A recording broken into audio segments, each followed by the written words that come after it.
Assalamualaikum warahmatullahi wabarakatuh. Alhamdulillahilladzi 'allamal insana bil qalam. 'Allamal insana ma lam ya'lam. Wassalatu wassalamu ala khairil anam wa ala alihi wa sahbihi masabihid dhulam. Wa ba'du. Pertama-tama marilah kita bersyukur kepada Allah Subhanahu wa taala yang telah melimpahkan semua nikmat yang tidak bisa kita hitung.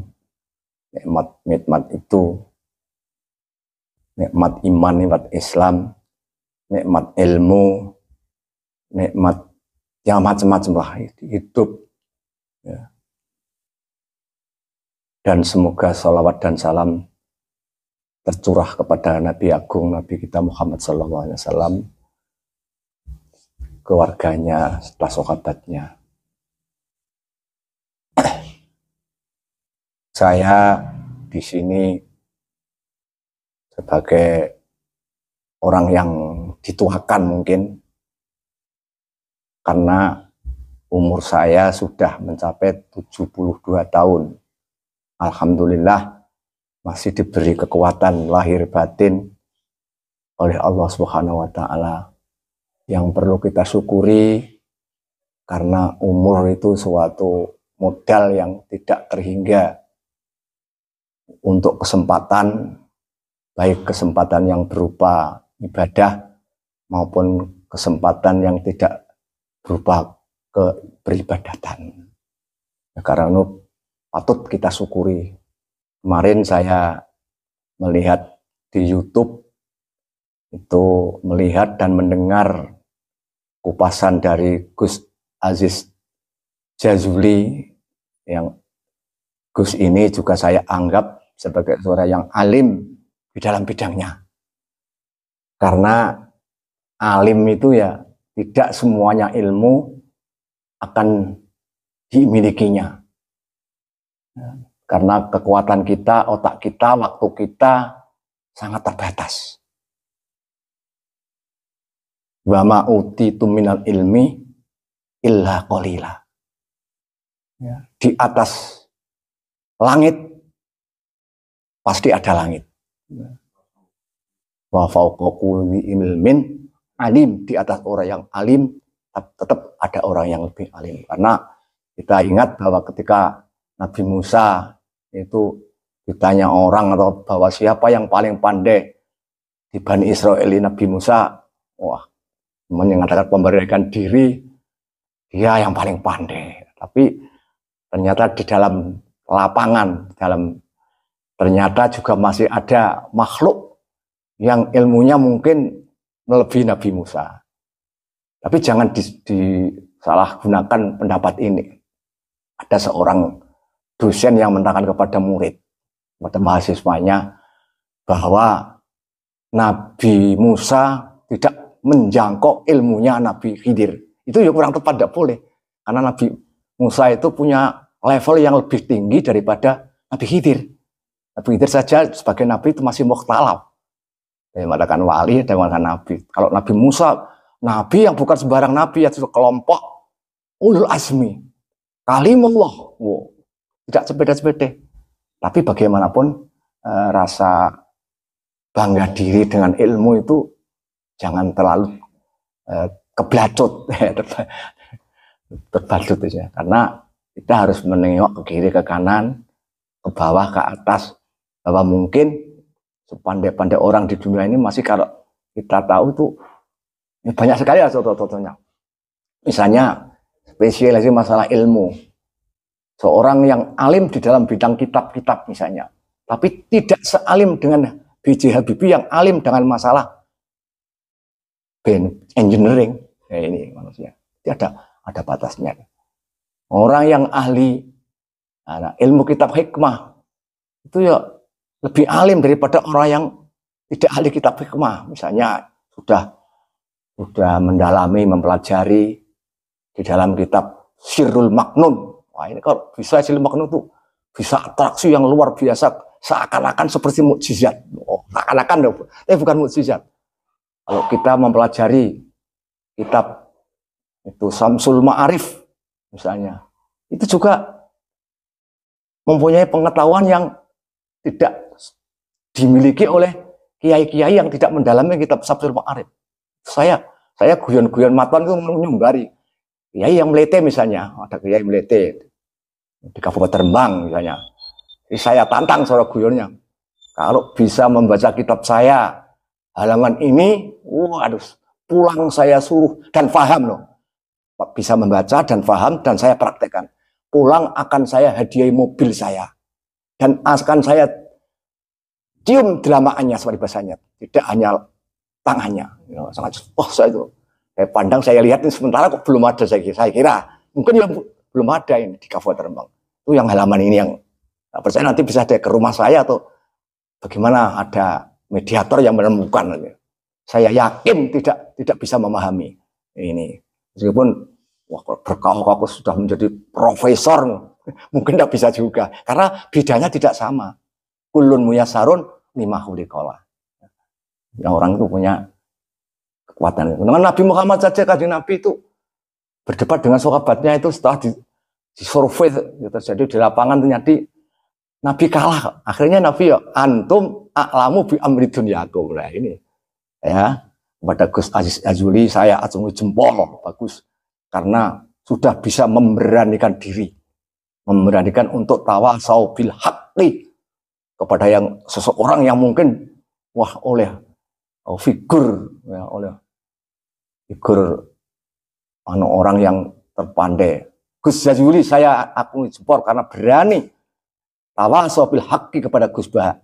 Yang mana Gus Bahak saya dengar kemarin entah dari YouTube mana itu kok mengatakan, Gus Bahak mengatakan Wali Songo itu kepada jalurnya nasional kepada Basaiban, dan Basaiban sendiri adalah termasuk dari Ba'alwi. Nah ini terus dikanter oleh Gus Aziz Jazuli.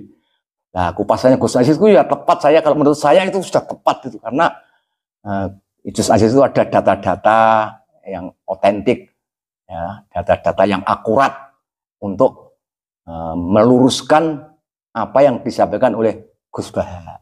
Jadi saya juga yakin Gus Bahak itu belum menekuni ilmu kenasapan, karena mungkin pada waktu itu tidak ada orang yang soro gampangannya debakul mayokno ilmu nasab kan belum payu. Yang soro bakul kan usumnya bakul bakso ya harus betul bakso, usumnya bakul cireng ya harus cireng. Nah, ini karena maka dia ada tertarik untuk mempelajari ini. Yang dipelajari mungkin kedalaman ilmu Al-Quran, kedalaman Quran, apa tafsir asal hadis berapa misalnya. Ini yang jadi kalau masalah sistem penelitian, metodologi penelitian yang ada kaitannya dengan masalah studi komparasi dan studi korelasi, ini kan belum perlu. Komparasi itu perlu karena untuk membandingkan itu kan harus komparasi.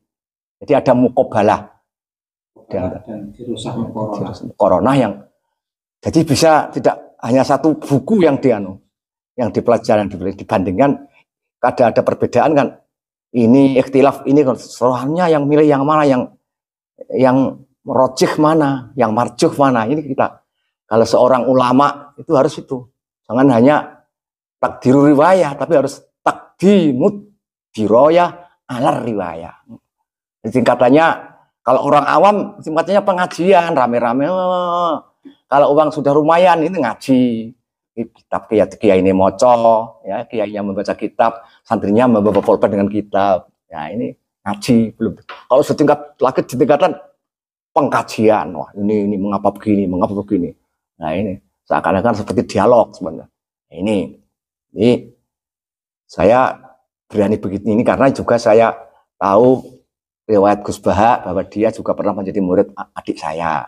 Satu, kedua dia adalah junior saya di Fakhriyah. Tahun 70-an itu saya sudah di Fakhriyah nyucup ilmunya Mbah Khim yang beliau itu dianggap mbahnya Gus Bahak. Nah itu. Maka tidak ada jeleknya, tidak ada salahnya kalau saya mengingatkan kepada Gus Baha untuk ya hati-hati dalam berbicara, karena terjadi asrotun bilisani, asroh. Bukan sabul lisan, bukan, itu asroh. Menurut pendapatnya ini benar, tapi setelah diteliti orang lain dianggap tidak benar. Akan terjadi terus ada perbandingan, ada balance. Ini bagus sekali Gus Aziz ini. Kemarin saya dengar lagi dari Madura itu mengkritisi Gus Baha. Nah ini juga bisa ditiru. Banyak sekali kitab dulu. Misalnya Imam Al-Jubai terus dikritisi oleh Imam itu yang Asy'ari. Itu kan muridnya lah. Itu murid kepada guru saja masih boleh mengkritisi dengan cara adab, sopan, ya, dengan ya, perkataan yang baik, ya, kaulan karima, kaulan layina, ya. Ini penting. Dan jangan sampai terjadi istilahnya nggelakno wong, ya. Nggelakno wong atau ini penting sekali. Kalau ini tidak ada yang mengingatkan, sedangkan adalah figur publik seperti Gus Baha yang sudah terkenal top, itu kan figur publik. Karena jangan mentah lagi nih. Karena itu sangat saya sanjung sekali ya. Gus Aziz mengingatkan Gus Baha yang levelnya lebih tinggi. Saya sendiri juga termasuk orang yang pengagum Gus Baha. Tapi ya tidak perlu kagum terlalu lebih-lebihan. Karena itu takdir Allah ngono, enggak usah gumun. Allah memberi. Harus gumun kepada Allah, harus gumun, diberi otak yang cerdas, diberi otak yang itu memirunya bagus. Ya kan? Ya alhamdulillah kita punya putra Rembang terbaik. Oh, kan bisa kita bangga juga. Nah, karena ayahnya juga saya kenal dulu sudah di Sundang Waru, Baha Narukan, bolo dewe, konco dewe. Ini saya sangat salut sekali kepada Gus Aziz yang sangat betul luar biasa ini Gus Aziz. Orang yang berani mengingatkan orang yang sedang yang asroh, ya, kepleset, karena setiap manusia itu punya mahalul khotok wan nisyan, punya salah itu. Boleh salah, tapi jangan bohong. Kan gitu. Boleh salah, tapi harus mengakui kesalahannya. Enteng. Kalau mengaku kesalahan itu enteng nanti, umumnya enteng. Maling ngaku enteng. Oh sorry mas, oh, enteng. Tapi kalau ngongkok, seperti yang terjadi sekarang ini, diingatkan orang-orang bahwa sewu ini kan sudah kadung kacau ya, kadung kocak. Kamu adalah tidak keturunan Nabi, malah orang direnungi, dipelajari, isinya ngamuk-ngamuk, nantang-nantang. Terus mengatakan orang yang mempelajari itu yang malah dikaratkan dajjal, itu kan tidak sportif lah. Sepertinya kalau makalah dengan makalah, besi dengan besi. Jangan orang membawa pring kecil, kamu gawakan pedang, ya tidak imbang. Ya harus seimbang. Jadi dialog yang baik. Kalau merasa salah ya harus ya secara pelan-pelan kita menunjukkan baik. Nanti malah bagus nanti. Jangan dianggap terus saya akan membenci Habib. Tidak. Saudara saya. Akhul Islam, Muslim, akhul Muslim. Kalau dia seorang Habib yang alim, saya akan hormat sekali.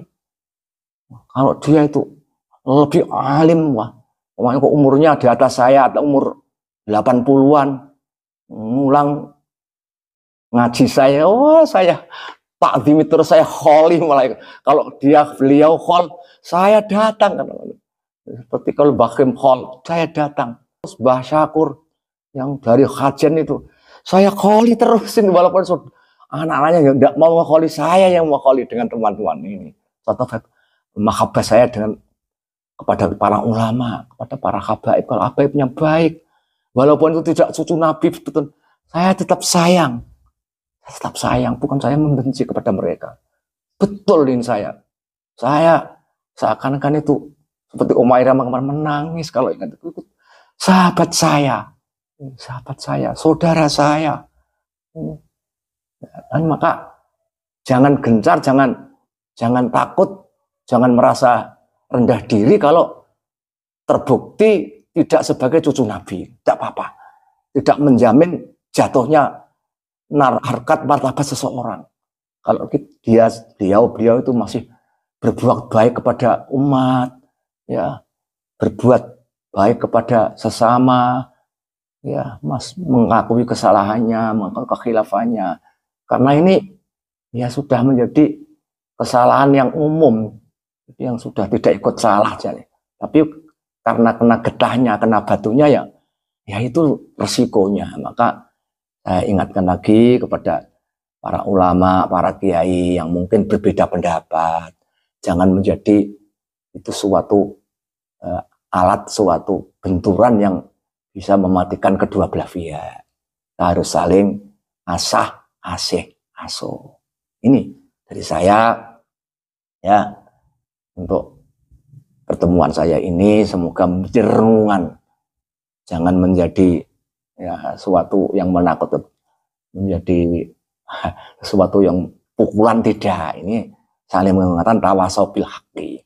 Kalau benar itu, siapa yang saya mengatakan itu pasti benar. Walaupun yang mengatakan orang kafir, ya, orang mereka benar tetap benar.